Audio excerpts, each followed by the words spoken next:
I just edited a short film off of a hard drive that's 1,500 miles away while on Wi-Fi and without using any cloud services at all. If that sounds insane, I agree. But it worked and is something that has never been done before. This is brand new and honestly mind-blowing technology. So we're gonna get into that, plus Fuji's new IMAX certified GFX Eterna 55, which is bringing 65mm style cinematography to the indie world.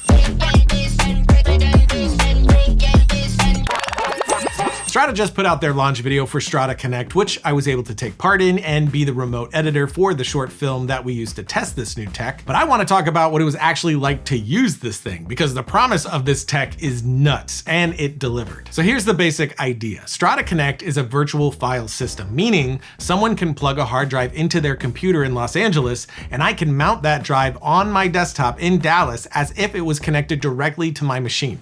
No cloud upload, no file transfer, no syncing. It just appears there. And I can browse, import, and edit directly off of it like I would any drive, which is exactly what I did. I didn't need to download the footage first. I'm literally editing directly from a drive 1,500 miles away, all while I'm on Wi-Fi, not even wired in. One of the craziest parts to me happened when we were testing for the launch video. Michael had a hotspot for Wi-Fi at the location, shot a quick test, then plugged the card into his laptop and invited me to that card. So I was looking at footage from Texas right off the card before he ever imported any of it. The way Strada Connect is able to do this is by using the processing power of the host computer that has the drives physically connected to transcode and serve the media on the fly.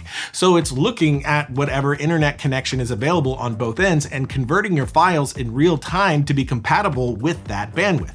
So it's literally streaming, essentially doing what Zoom does to serve real-time video chats. Now, I am gushing all over this, but this is brand new and they know that. There's wrinkles to iron out here and there, but I had zero issues while editing. And I was working off an early build. It's got even better since then. And the craziest part here is that it's only $8 a month. Right now for Film Riot, we're all remote, so I'm using Dropbox and paying 10 times that. And Strada is not a sponsor. I was a part of their launch video, but I have no obligation to make any video on it, and they're not even gonna see this before I put it out. This is just nuts, and I'm sure you already agree. And speaking of storage and workflow, today does have a sponsor, and that's Acusis and Western Digital. First up, the Acusis Carry 2. This is part of their Carry series. It's professional RAID storage with a built-in handle so you can, carry it. So if you're someone who moves between locations or workstations, you could just grab it and go. And Acusis has built their reputation on rock-solid reliability and data protection, which when your livelihood is on those drives, it matters. But what I also appreciate is that it's designed for creators, not IT departments. You plug it in and you're working. I've been working off of it for a few months now and it's solid. So if you're interested, shoot them an email right here and put Film Riot in the subject line and you'll get 5% off. Links to that in the description as well. But inside Carry 2, I have my WD Gold drives. These are enterprise class drives built for the kind of sustained workload we put our storage through. So we're talking up to 550 terabytes a year of sustained read and write and up to 26 terabytes per drive.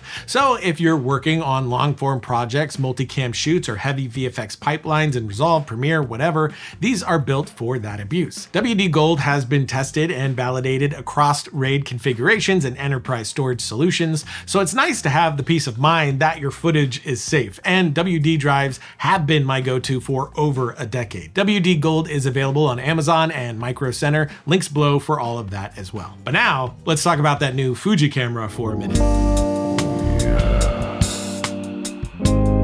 I haven't gotten my hands on it yet, I will soon, but the Eterna 55 is really interesting for a lot of reasons. This is an IMAX certified cinema camera with a 55mm diagonal sensor. To put it in perspective, that's close to 65mm film.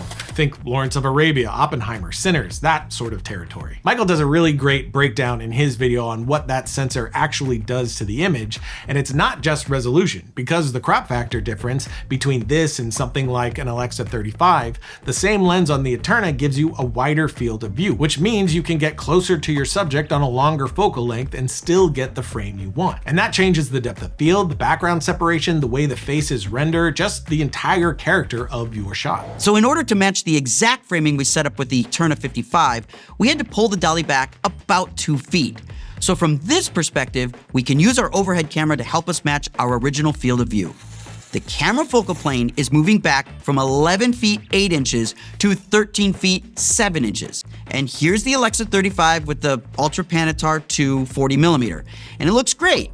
And a side-by-side comparison allows us to verify these images are almost identical. The subjects line up and the eye lines match.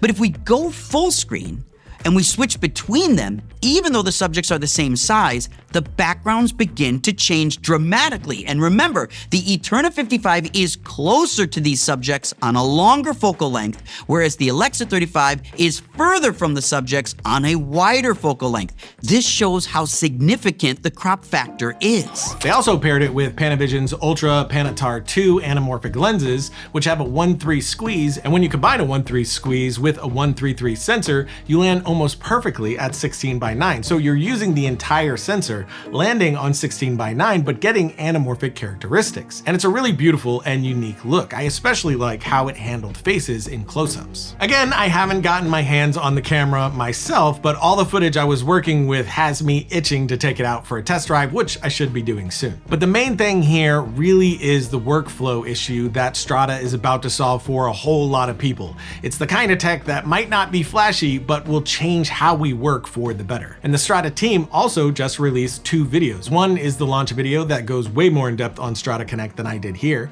and you can see us do the whole workflow in a one take with no cuts. And they have a full episode on the Eterna that's an excellent deep dive on the sensor and why this is so cool. Links to both of those below as well. But I'm curious on what you think. Does this sound like the game changer I think it is, or am I overhyping it? Let us know in the comments, and as always, if you dug the episode, like, subscribe, and hit the bell to be notified when we put out more content. And until next time, don't forget to write, shoot, edit, repeat.